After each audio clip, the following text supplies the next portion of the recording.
성령님 좋은 아침입니다. 이 시간 성령님을 초청합니다. 오늘도 내 안에 오셔서 하나님을 기쁘시게 드릴 것을 소원하게 해주세요. 오늘 말씀을 통해 구체적으로 무엇을 해야 할지를 깨닫게 해주세요. 깨달은 것을 삶 속에서 실천할 수 있도록 도와주세요. 아멘. 오늘 함께 나누실 하나님 말씀은 민수기 7장 48절에서 89절까지 말씀입니다. 일곱째 날에는 에브라임 자손의 지휘관 암미후세 아들 엘리사마가 헌물을 드렸으니 그의 헌물도 성소의 세겔로 130세겔 무게의 은쟁반 하나와 70세겔 무게의 은발이 하나라. 이 두 그릇에는 소재물로 기름 섞은 고운 가루를 채웠고 또 10세겔 무게의 금그릇 하나라. 이곳에는 향을 채웠고 또 번제물로 수송아지 한 마리와 순양 한 마리와 1년 된 어린 순양 한 마리이며 속죄제물로 순염소 한 마리이며 화목제물로 소 2마리와 순양 5마리와 순염소 5마리와 1년 된 어린 순양 5마리라. 이는 암미우세 아들 엘리사마의 헌물이었더라.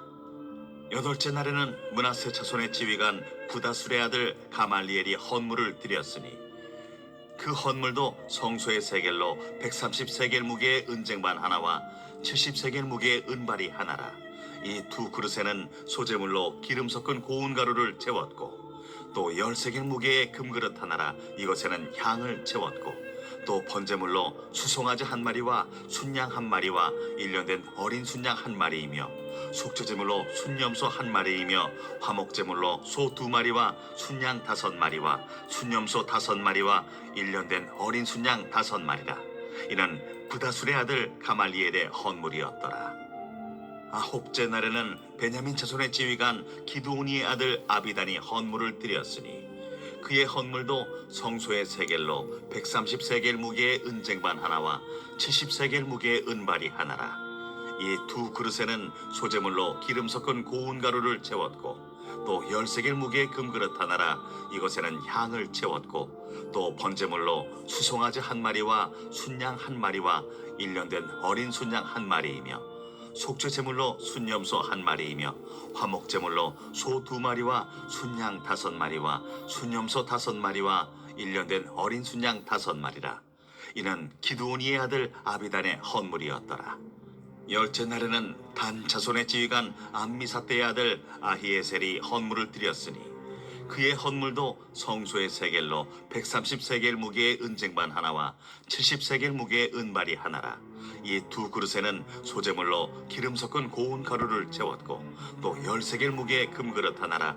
이것에는 향을 채웠고 또 번제물로 수송아지 한 마리와 순양 한 마리와 1년 된 어린 순양 한 마리이며 속죄제물로 순염소 한 마리이며 화목제물로 소 2마리와 순양 5마리와 순염소 5마리와 1년 된 어린 순양 5마리라.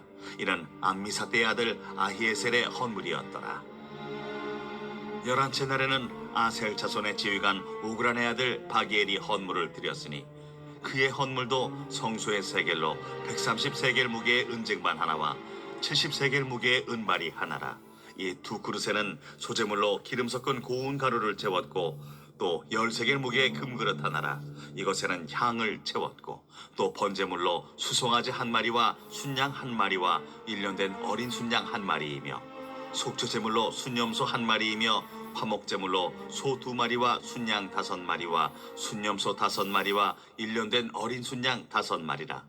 이는 오그란의 아들 바기엘의 헌물이었더라. 12째 날에는 납달리 자손의 지휘관 에난의 아들 아히라가 헌물을 드렸으니 그의 헌물도 성소의 세겔로 130세겔 무게의 은쟁반 하나와 70세겔 무게의 은발이 하나라.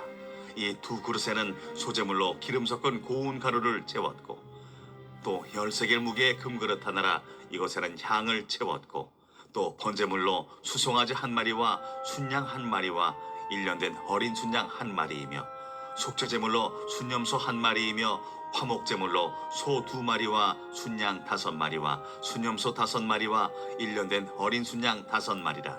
이는 에난의 아들 아히라의 헌물이었더라.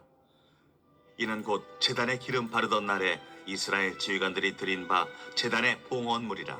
은쟁반이 12이요 은바리가 12이요 금그릇이 12이니 은쟁반은 각각 133개의 무게요 은마리는 각각 70세겔 무게라. 성소의 세겔로 모든 기구의 은이 모두 2400세겔이요 또 향을 채운 금그릇이 12이니 성소의 세겔로 각각 10세겔 무게라. 그 그릇의 금이 모두 120세겔이요 또 번제물로 수송아지가 12마리요 순양이 12마리요 1년 된 어린 순양이 12마리요 그 소제물이며 속죄제물로 순염소가 12마리이며 화목제물로 수소가 24마리요 순양이 60마리요 순염소가 60마리요 1년 된 어린 순양이 60마리라. 이는 제단에 기름 바른 후에 드린 바 제단의 봉헌물이었더라. 모세가 회막에 들어가서 여호와께 말하려 할 때에 증거궤 위 속죄소 위의 두 그룹 사이에서 자기에게 말씀하시는 목소리를 들었으니 여호와께서 그에게 말씀하심이었더라. 민수기 7장은 시편 119편에 이어서 성경에서 두 번째로 긴 장으로 이스라엘 백성이 지파별로 드린 헌물을 기록합니다. 그런데 이 부분을 읽을 때 시간의 흐름을 잘 고려해야 합니다. 민수기 1장 1절을 보면 이스라엘 자손이 애굽 땅에서 나온 후 둘째 달 첫째 날에 여호와께서 시내 광야 회막에서 모세에게 말씀하여 이르시되라고 합니다. 즉 민수기 1장은 출애굽한 지 1년 1개월이 지난 시점을 말합니다. 그래서 당연히 민수기 7장은 그 이후에 일어난 일이라고 생각할 수 있습니다. 그런데 민수기 7장 1절을 보면 장막 세우기를 끝내고 그것에 기름을 발라 거룩히 구별하고 또 그 모든 기구와 제단과 그 모든 기물에 기름을 발라 거룩히 구별했던 날이라고 합니다. 어제도 다루었지만 출애굽기 40장 17절을 보면 둘째의 첫째 달 곧 그 달 초하루에 성막을 세우니라 라고 증거합니다. 즉 애굽을 떠난 후 1년 되는 날에 성막을 세운 것입니다. 따라서 민수기 7장 1절에서 모세가 장막 세우기를 끝내고 그것에 기름을 발라 거룩히 구별한 일은 민수기 1장 1절보다 앞선 사건입니다. 그리고 민수기 7장부터 민수기 10장 10절까지는 계속해서 이 시점을 다루고 있고 민수기 10장 11절에 와서 둘째 달 20날에 구름이 증거의 성막에서 떠올랐다라고 합니다. 이렇게 중간에 다른 이야기들을 배치한 이유는 이스라엘 백성이 군대로서 계수되었다라고 하는 점을 강조하기 위함입니다. 48절에서 53절까지 말씀입니다.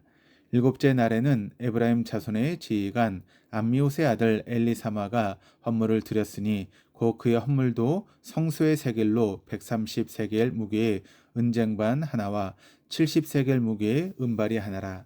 이 두 그릇에는 소재물로 기름 섞은 고운 가루를 채웠고 또 10세겔 무게의 금그릇 하나라. 이것에는 향을 채웠고 또 번제물로 숫송아지 한 마리와 순양 한 마리와 1년 된 어린 순양 한 마리이며 속죄 제물로 순염소 한 마리이며 화목 제물로 소 2마리와 순양 5마리와 순염소 5마리와 1년 된 어린 순양 5마리라. 이는 암미호세 아들 엘리사마의 헌물이었더라. 한 지파가 헌물을 드리면 그것을 취하여 그날의 제사로 드렸습니다. 그래서 총 12일이 걸리는 행사였습니다. 오늘 말씀은 일곱째 날 에브라임 자손의 지휘관 암미호세 아들 엘리사마의 헌물로 시작합니다. 일곱째 날은 안식일이었지만 헌물을 드린 일은 지속됩니다. 그리고 모세는 특별히 성실하게 이 기록을 남깁니다. 우리가 보기에는 그 내용은 한 번만 기록하고 이하 동문이라고 하면 될 것 같은데 그렇게 하지 않았습니다. 그 이유는 1차적으로 이 행렬은 일종의 일람표로 기능했기 때문입니다. 이러한 양식은 성전에 보관해 놓은 예물 등을 그 크기, 성격, 값어치 등에 따라 기록하는 문서 작성 요령에 따른 것입니다. 여기서 성소의 세기를 약 12g으로 본다면 그들이 드린 기물은 소재물을 드리기 위한 1.5kg 정도의 은잼방과 800g 정도의 은대접, 향을 담는 120g 정도의 근자미입니다. 그리고 번제물을 위한 숫송아지 하나, 순양 하나, 1년 된 어린 순양 하나, 속죄 제물을 위한 순년소 하나, 화목 제물을 위한 소 둘, 순양 5, 순념소 5, 1년 된 어린 순양 5을 헌물로 바쳤는데 물품을 값어치 순서로 정리한 것처럼 동물들의 경우에도 덩치가 큰 짐승부터 시작해서 점점 작은 짐승 순으로 제시합니다. 하나님의 성막을 완성하고 그 필요한 기물을 공급한 내용을 기록으로 남겨두어서 후손들은 하나님이 우리 가운데 계시기로 한 그날을 기리며 가슴 뿌듯함을 느낄 수 있었을 것입니다. 이렇게 12일간 이어지는 각 지파의 헌물과 제사를 통해 그들은 하나님께 드리는 기쁨을 알았을 것이고 이후 두 번째 지키는 유월절과 첫 인구 조사를 통해 하나님의 군대로 거듭나게 됩니다. 이스라엘 백성은 그 높으신 하나님께서 자신들에게 찾아오셔서 거주하신다는 사실에 감격하였고 자신의 것을 드림으로 그 감사함을 표출했습니다. 오늘날 우리에게도 예수 그리스도를 생각할 때 이런 감사의 마음이 있는지 하나님께 기꺼이 보물을 드릴 용의가 있는지 생각해 보기를 원합니다. 하나님에 대한 열망이 연예인이나 스포츠 스타에 대한 열망에 미치지 못한다면 우리의 믿음을 돌아봐야 할 것입니다. 84절부터 88절까지는 그 헌물과 제물로 드린 짐승의 총합을 기록합니다. 따라서 날마다 드린 양의 12배에 해당됩니다. 이 통계를 통해 이스라엘 백성은 성소를 후원하는 일에 모두 균등하게 책임을 져야 함을 자각했을 것입니다. 큰 지파라고 많은 부분을 감당하지도 않고 작은 지파라고 적은 부분을 감당하지도 않았습니다. 우리 역시 주님께 자신을 온전히 바친 자로서 동등하게 그 책임을 다하여 몸된 교회를 섬깁니다. 자신을 온전히 바친다고 할 때 그 절대적인 분량의 크고 작음은 문제가 되지 않을 것입니다. 나는 과연 남과 비교하지 않고 온전히 하나님께 자신을 바치고 있는지 살펴보기 원합니다. 이스라엘 백성은 예배하는 간격에 겨워 자진하여 헌물을 드렸습니다. 이미 성소의 모든 것을 만들기 위해 백성이 예물을 드릴 때 너무 많이 가져와 쓰기에 남음이 있어 가져오지 말라고 할 정도였습니다. 하지만 그들은 더 드리고 싶어 하였습니다. 드림이 기쁨입니다. 사랑하면 주고 또 주고 싶은 마음이 있는 것과 마찬가지입니다.